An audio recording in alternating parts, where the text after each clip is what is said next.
C'est avec une émotion profonde que j'ai pu entendre à nouveau l'admirable voix de mon père éteinte depuis 1909.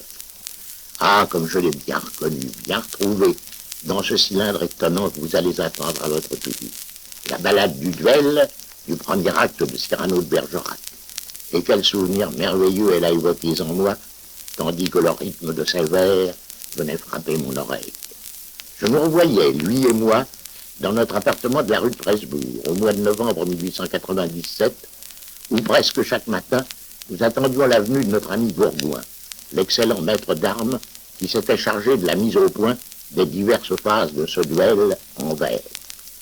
Ne fallait-il pas que le spectateur pût assister dans son fauteuil à l'improvisation simultanée de chaque vers et de chaque coup d'épée, le tout dans un style impeccable de l'escrime au temps de Louis XIII.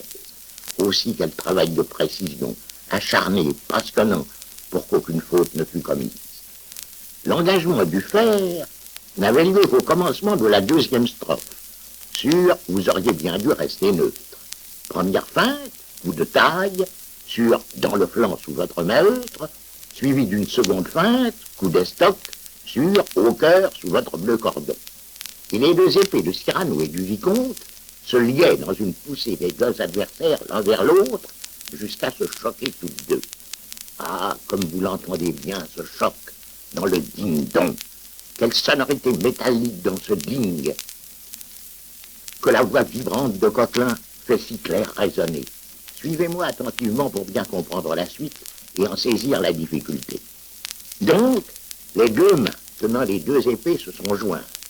Cyrano, lui, a lâché son arme de sa main droite pour la faire passer dans sa main gauche.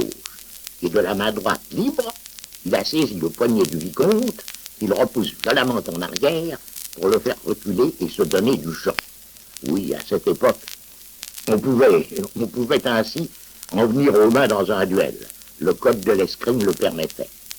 Puis, Cyrano se redressait, tandis que de la main gauche, il faisait un moulinet en arrière, faisant voltiger sa pointe comme une mouche, de sorte que son épée passant derrière son dos, il pouvait de la main droite la saisir par le milieu de la lame et la faire à nouveau sauter en l'air pour la reprendre par la poignée et se retrouver en garde.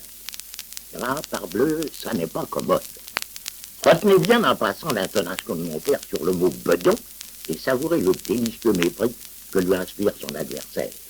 Lorsque Rostand versifie, tac, je parle à pointe don, vous espériez me faire don, Cyrano risque de dire tout naturellement, je parle à pointe dont vous espériez me faire don, perdant ainsi l'effet de rime voulu par Rostand. Aussi, mon père avait-il imaginé d'amorcer sur le mot tac une parade qu'il cornait victorieusement sur la première rime.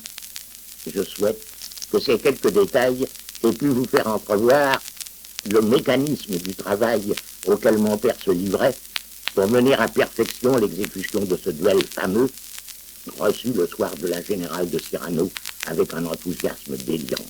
Peut-être vous fera-t-il mieux comprendre les efforts de toutes sortes nécessaires à l'art si complexe du comédien, soucieux d'illustrer scrupuleusement toutes les ressources des grands auteurs.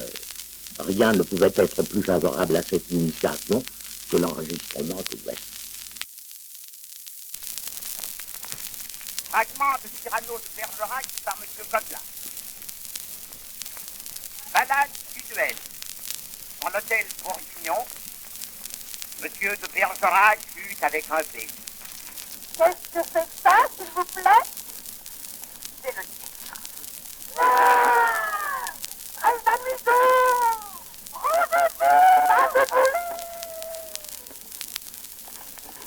Attendez. Je choisis mes rimes. Ah, voilà. Je jette avec grâce mon feu. Je fais lentement l'abandon du grand manteau qui me calfeutre et je tire mon espadon. Élégant comme Céladon, agile comme Scaramouche, je vous préviens, cher Myrmidon, qu'à la fin de l'envoi, vous auriez bien dû rester neutre. Pouvais-je vous larder d'un don dans le flanc sous votre maheutre, au cœur sous votre bleu cordon, les coquilles Ma pointe voltige, une mouche. Décidément, c'est au bedon qu'à la fin de l'envoi, je touche. Il me manque une rime en œuvre. Vous rompez, plus blanc qu'amidon, c'est pour me fournir le mot pleuvre. Tac, que par la pointe dont vous espériez me faire don. J'ouvre la ligne, que la bouche, bien s'approche l'aridon. À la fin de l'envoi, je touche. Envoie, prince, demande à Dieu pardon. Je carte du pied, j'escarmouche, je coupe, je pince et l'attends. À la fin de l'envoi, je touche.